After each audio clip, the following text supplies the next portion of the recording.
Hi, my name is Malvin. I'm a sales representative here at Russ Darrow Mitsubishi, and I'm going to go over leasing versus financing.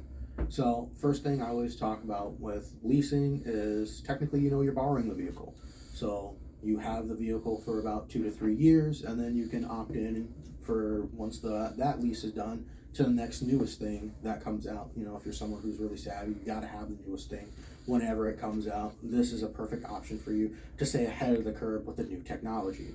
Um, Another thing is if you just love the vehicle that you're already in, you're like, this is me, you can opt in and be like, hey, I want to buy my lease out, and you actually own the vehicle.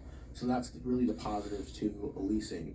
When it comes down to financing is you outright owning the vehicle. You're taking a loan out with the bank saying, hey, this is going to be my vehicle, and you can own the vehicle. There's no restrictions. You own the vehicle. So after you do that, if you came in and you financed the vehicle and you had a higher interest rate, if the rates are fluctuating up and down whenever it's at the lowest point, you can refinance your vehicle. Since it is a fixed rate, that means your rate stays where it's at.